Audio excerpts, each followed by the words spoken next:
പ്രതിപക്ഷ പ്രതിഷേധത്തെ തുടർന്ന് തുടർച്ചയായ രണ്ടാം ദിവസവും നിയമസഭ സ്തംഭിച്ചു. ബാർക്കോഴയിൽ മന്ത്രി കെ ബാബുവിന്റെ രാജി ആവശ്യപ്പെട്ടുള്ള പ്രതിപക്ഷത്തിന്റെ അടിയന്തര പ്രമേയത്തിന് സ്പീക്കർ അനുമതി നിഷേധിച്ചതിൽ പ്രതിഷേധിച്ചാണ് പ്രതിപക്ഷം സഭയുടെ നടുത്തളത്തിലിറങ്ങിയത്. കുടിലബുദ്ധിക്ക് പേരുകേട്ട മഹാഭാരതത്തിലെ ശകുനി ഉമ്മൻചാണ്ടിക്ക് മുന്നിൽ തോറ്റു തുന്നം പാടുമെന്ന് പ്രതിപക്ഷ നേതാവ് വി.എസ്. അച്യുതാനന്ദൻ പറഞ്ഞു. ബാർക്കോഴ കേസിൽ മന്ത്രി കെ ബാബുവിനെതിരായ അന്വേഷണം അട്ടിമറിച്ചെന്നാരോപിച്ച CPI MLA V.S. സുനിൽകുമാറാണ് അടിയന്തര പ്രമേയത്തിന് അവതരണാനുമതി തേടിയത്.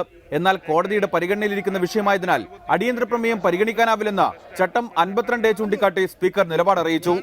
കോടതിയുടെ മുൻപിലിരിക്കുന്ന ഒരു വിഷയം നിയമസഭയിൽ അടിയന്തര പ്രമേയത്തിനുള്ള പ്രമേയമായി അവതരിപ്പിക്കാൻ പാടില്ല എന്ന് വ്യക്തമായി നമ്മുടെ ചട്ടത്തിൽ പറയുന്നു.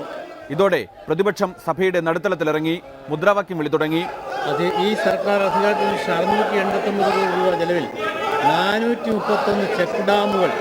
നടപടികൾ വേഗത്തിൽ പൂർത്തിയാക്കിയ സ്പീക്കർ നന്ദിപ്രമേയ ചർച്ചയിൽ പങ്കെടുക്കാൻ കെ മുരളീധരനെ ക്ഷണിച്ചു. പ്രതിപക്ഷത്തെ കണക്കറ്റ് വിമർശിച്ച മുരളീധരന്റെ പ്രസംഗത്തോടെ സ്പീക്കർ സഭ ഇന്നത്തേക്ക് പിരിയുന്നതായി പ്രഖ്യാപിക്കുകയായിരുന്നു. അടിയന്തര പ്രമേയത്തിന് അവതരണാനുമതി തേടിയുള്ള നോട്ടീസ് പോലും പരിഗണിക്കാത്തത് വിവേചനമാണെന്ന് പ്രതിപക്ഷം ആരോപിച്ചു. കേസ് നിലനിൽക്കുന്ന പാമോയിൽ കേസ് ഇപ്പോഴും കോടതി നിലനിൽക്കുന്ന പാമോയിൽ കേസിന്റെ അടിയന്തര പ്രമേയം വന്നിട്ടുണ്ട്. സർക്കാരിലെ തമ്മിലടി പുറത്താകുമെന്ന് ഭയന്ന് അടിയന്തര പ്രമേയത്തിൽ നിന്നും ഒളിച്ചോടിയെന്ന് കുറ്റപ്പെടുത്തിയ പ്രതിപക്ഷ നേതാവ് V.S. അച്യുതാനന്ദൻ സഭയിൽ വായിക്കാൻ തയ്യാറാക്കിയ പ്രസംഗം മാധ്യമപ്രവർത്തകർക്ക് മുന്നിൽ വായിച്ചു. കുടിലബുദ്ധിക്ക് പേരുകേട്ടവൻ ആണല്ലോ ശകുനി. മഹാഭാരതത്തിലെ ശകുനി താങ്കൾക്ക് മുമ്പിൽ തോറ്റ തുന്നമ്പാടും. അതേസമയം പാർട്ടി പരിപാടികളിൽ പങ്കെടുക്കാൻ കഴിയുന്നതിൽ പ്രതിപക്ഷത്തോട് നന്ദിയുണ്ടെന്നായിരുന്നു മുഖ്യമന്ത്രി ഉമ്മൻചാണ്ടി KPCC യോഗത്തിൽ സഭാസ്തംഭനത്തെക്കുറിച്ച് പ്രതികരിച്ചത്.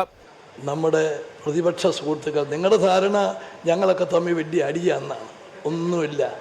നമ്മുടെ മനസ്സറിഞ്ഞുകൊണ്ട് ഇന്നലെ നിയമസഭ നിർത്തി തന്നു, ഇന്നും നിർത്തി തന്നു. റിപ്പോർട്ടർ, തിരുവനന്തപുരം.